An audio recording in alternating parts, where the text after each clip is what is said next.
ओम श्री संकटादेव्यै नमः।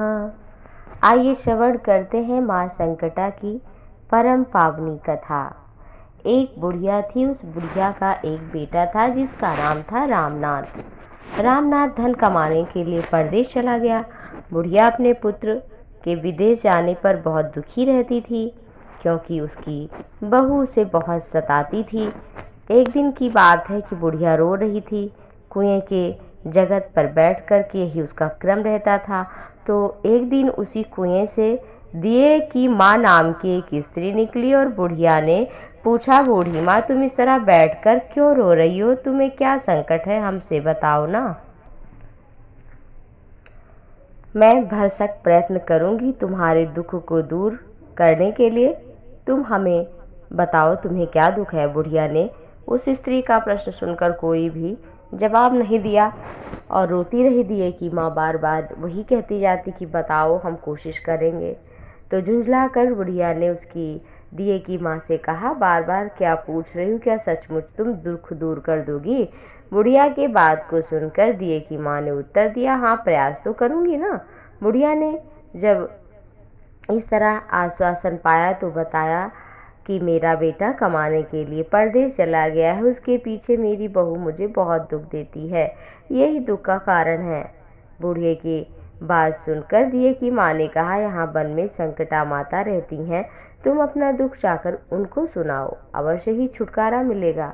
माँ बहुत दयालु है। संकटा माँ सभी के दुख को दूर कर देती हैं।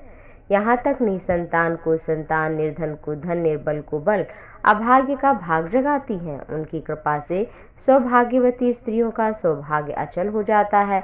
कुंवारी कन्याओं का अपना इच्छित वर मिल जाता है। रोगी रोग से मुक्त हो जाता है, कामना पूरी हो जाती है। दिए की माँ से ऐसी विलक्षण बात को सुनकर बुढ़िया संकटा माता के पास गई। उनके चरणों पर गिरकर विलाप करने लगी। संकटा माता ने बड़े ही दयालु होकर बुढ़िया से पूछा, बुढ़िया तुम किस कारण इतने दुख से रोती रहती हो? बुढ़िया ने कहा, माता आप तो सब कुछ जानती हो, आपसे क्या छिपा है।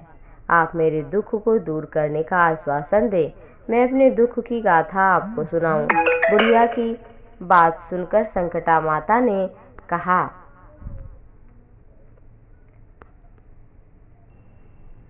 कि तुम क्यों रोती हो? बुढ़िया ने कहा, हे माता आप सब जानती हैं, मैं आपको क्या सुनाऊं। बुढ़िया की बात सुनकर कहा, मैं दुख तो बताओ। संकटा माता के ऐसे वचन सुनकर बुढ़िया ने कहा, मेरा पुत्र परदेश चला गया है। उसके घर में ना रहने पर उसकी बहू बहुत सताती है, हमें खरी खोटी सुनाती है। उसकी बातें तो माता अब सहन नहीं होती, परेशान हूँ।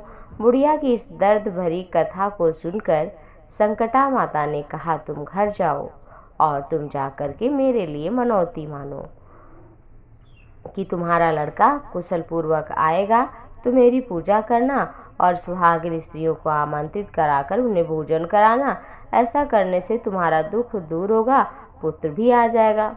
संकटा माता के कथनानुसार उस बुढ़िया ने मनौती मांग करके पूजा की, सुहागिन स्त्रियों को भोजन के लिए आमंत्रित किया। परंतु विचित्र बात यह हुई कि जब बुढ़िया ने स्त्रियों के लिए लड्डू बनाने शुरू किए तो उसके 7 की जगह 8 लड्डू बन जाते। इस बात से बुढ़िया बड़ी ही दुख में थी। क्या कारण है, हम तो 7 बनाए अपने आप 8 हो जाते हैं, कैसे, क्या कारण है? उसी समय एक वृद्ध माता के रूप में बुढ़िया के रूप में संकटा माता आई और बोली, क्यों बुढ़िया आज तुम्हारे यहाँ कोई उत्सव है क्या? यह सुनकर बुढ़िया बोली, आज मैंने संकटा माता की पूजा की और सुहागिन स्त्रियों को भोजन के लिए आमंत्रित किया। जब गिनकर 7 लड्डू बनाती हूँ तो अपने आप 8 हो जाते हैं, इसी चिंता में पड़ गई हूँ। बुढ़िया की बात सुनकर संकटा माता ने कहा, क्या तुमने किसी बुढ़िया को आमंत्रित किया है? बुढ़िया कहने लगी, नहीं ऐसा नहीं किया, लेकिन तुम कौन हो? संकटा माता ने कहा, मैं बुढ़िया हूँ, मुझे ही आमंत्रित कर लो। ऐसा सुनकर बुढ़िया ने उस संकटा रूप माता को बुढ़िया को भोजन के लिए आमंत्रित किया। इसके बाद बुढ़िया के घर पर सभी आमंत्रित सुहागिनें आ गईं। बुढ़िया ने सबको लड्डू और मिठाई आदि देकर भोजन कराया, जिससे संकटा माता बड़ी प्रसन्न हुई। माता की कृपा से बुढ़िया के बेटे के मन में अपनी माता और पत्नी से मिलने की इच्छा हुई। तो अपने घर के लिए चल पड़ा। कुछ दिन बीतने के बाद बुढ़िया संकटा माता की पूजा कर सुहागिनों को भोजन करा रही थी।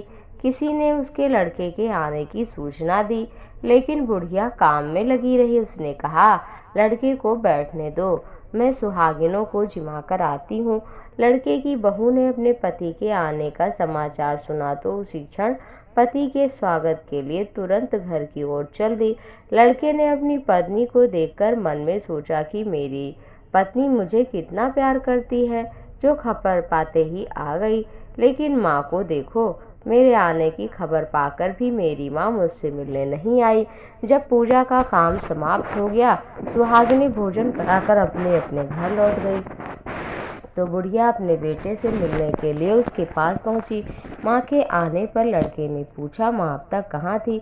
माँ ने कहा, बेटा, मैंने तुम्हारी कुशलता के लिए संकटा माता से मनौती मांग रखी थी, उसी को पूरा करने के लिए सुहागिनों को जिमा रही थी।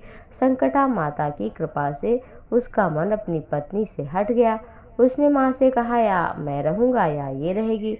बुढ़िया ने कहा, बेटा, तुम्हें कैसे छोड़ सकती हूँ, बड़ी तपस्या करके पाया है, बहू का त्याग करना पड़े तो कोई बात नहीं। लड़के ने अपनी स्त्री को घर से निकाल दिया और बहुत दुखी मन से बहू पीपल के पेड़ के नीचे बैठकर रो रही थी। तभी वहां का राजा उधर से जा रहा था। एक स्त्री को इस तरह दुखी रोते हुए देखकर पूछने लगा, तुम कौन हो? तब उसने अपनी सारी व्यथा कथा सुना दी। राजा ने कहा, आज से तुम हमारी धर्म बहन हो, हमारे घर चलो, रोना नहीं, अब सभी कष्टों को दूर करने का प्रयास करूंगा। यह कहकर राजा उस स्त्री को अपने महल में लेकर आ गया। महल जाकर राजा ने रानी को सारी कथा सुनाई और रानी को कहा, देखो, आज से मेरी यह धर्म बहन है, इसे महल में कोई कष्ट नहीं होना चाहिए।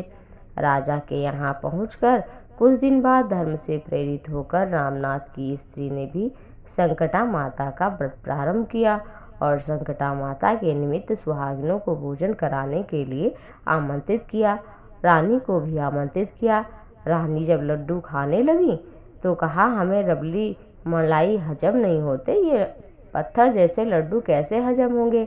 ऐसी अवहेलना पूर्व बात सुनकर रानी ने लड्डू खाने से मना कर दिया। कुछ समय बाद संकटा माता की कृपा से रामनाथ अपनी पत्नी को खोजते हुए राजा के महल में आया। वहां आकर अपनी पत्नी को संकटा माता की पूजा करते हुए देखा तो संकटा माता को हाथ जोड़कर प्रणाम किया और पत्नी से कहा, प्रिय, हमारे अपराध को क्षमा करो। पत्नी ने कहा, नाथ, ये सब प्रारब्ध है, इसमें आपका कोई दोष नहीं, आप तो हमारी परमात्मा हैं। यह कहकर दोनों ने विधि पूर्वक संकटा माता की कथा सुनी, पूजा की। पूजा समाप्त कर सुहागिनों को जिमाकर पति पत्नी घर की ओर जाने लगे। जाते समय रामनाथ की पत्नी के मन में राजा रानी इसे कहने के लिए बात के लिए वहां गई और कहा कि जब हम पर दुख पड़ा तो हमें आपके यहाँ आश्रय मिला, यदि आपको भगवान न करे कभी जरूरत पड़े, लेकिन ऐसा हो तो निसंकोच चले आना। ऐसा कहकर पति पत्नी अपने घर चले गए। संकटा माता के प्रसाद का निरारंभ हुआ तो रानी पर संकट आ गया। माँ संकटा नाराज हो गई। रामनाथ की बहू के जाते ही राजपाट भी नष्ट होने लगा, बड़ी विपत्ति आ गई और रानी ने राजा से कहा, पता नहीं धर्म बहन कैसी थी, उसके जाते ही सब परेशानियां आ गईं।